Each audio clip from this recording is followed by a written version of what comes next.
Alright, y'all, welcome back. Now, I made a video tributing to my godmother, Miss Shawn, and I feel like I didn't really get a chance to fully explain it, or I might have left some details out, so I don't want there to be any confusion.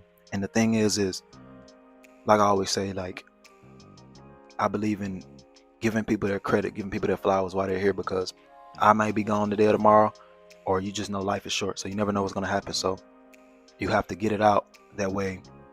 There's no confusion, and this is an amazing woman. So my godmother, Miss LaShawn Harley-Hill, I love you and I appreciate everything that you've done for me. So let me make sure I make everything clear. So Miss Shawn lived up the street from my mother and I when I was in high school, and her daughter Ayanna and I went to school together. We knew each other from freshman up until our senior year. From senior year, Christmas break, Ayanna went into a diabetic coma. Up until this time, Miss Shawn was working, and she already had a bachelor's degree, right? So this, I'll finish. I'll get to why I threw that detail in there. So she had her vision, everything was cool. After that, like I said, Ayanna, from 2013 December up until December 2019. So this is right before COVID. She was like living on the machine, off the breathing machine. She was never herself again after she went into the coma. And so she was here, but she wasn't really here like that. She was never the same. And I left for the Navy September 2014, so I was gone. So me and Miss Shawn didn't really talk like that. A couple years passed, and I know she had a surgical procedure, and she ended up losing her vision, right?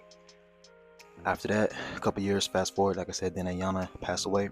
She calls me, she lets me know, wow. So I go home, I go speak at Ayanna's funeral. From that moment, me and Miss Shawn have never stopped talking. And me and Miss Shawn are really, really close. She's been one of my biggest mentors. She's my second mom, is how I view it. So her and her sister, Miss Sharita, is their sister. So Ayanna was Miss Sharita's niece. That's how I originally met them, was through her. So Miss Sharita and my mom were best friends. They still close, but they was closer back then because we all lived in the same area. Now everyone moved all over the place. So and I used to go over Ayanna's house and do homework, chop it up with her and the mom, and we all became close. So fast forward, like I said, I ended up speaking at her funeral, and just from there we just realized how short life is, and a lot of people I went to school with have passed away now. So this is adulthood. Things are becoming real. And within that year, after Miss Shawn's mother, she lost her mother as well. Through all of this woman is strong, man. She kept going, and she ended up finishing school. She ended up going back to school. She already had her bachelor's, like I said before, finishing, getting her master's in psychology. So when I say that there's things that I can talk to her about that I can't talk to my own mom about, or really anyone, because Miss Shawn can see the picture in a whole different lens. She's less biased. You could talk to your mom about certain things, but it's, oh, you my baby, and I don't want to eat. She's no good for you. She's no good, or she just don't want to hear it. Miss Shawn listens. She's a psychologist, so she has a whole different outlook on these things. So she's a wise woman, which my mother is too, but it's just different. It's different. People are better suited to talk about different topics, right? It's less bias. So she is a big part of the reason why I'm still in the Navy. She's a big part of the reason why I'm even here right now, just getting it out. She was bold enough to tell her story. She was brave enough to do that. She's a big part of the reason why I'm in college now. So Miss Shawn, I love you, like I said, and I just wanted to make sure everything was clear. And I really appreciate you. I'm gonna keep going for you.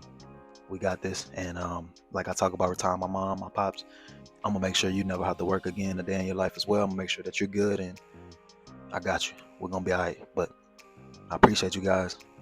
And I just wait, one more thing. Don't take for granted nothing.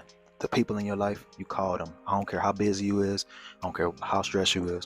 Call your grandma, call your mother, call your daughter, talk to your kids, talk to your family while you still got them, because tomorrow ain't promised. That's all I got to say, man. I'm Richard Wilson. Thank you guys. Have a great day.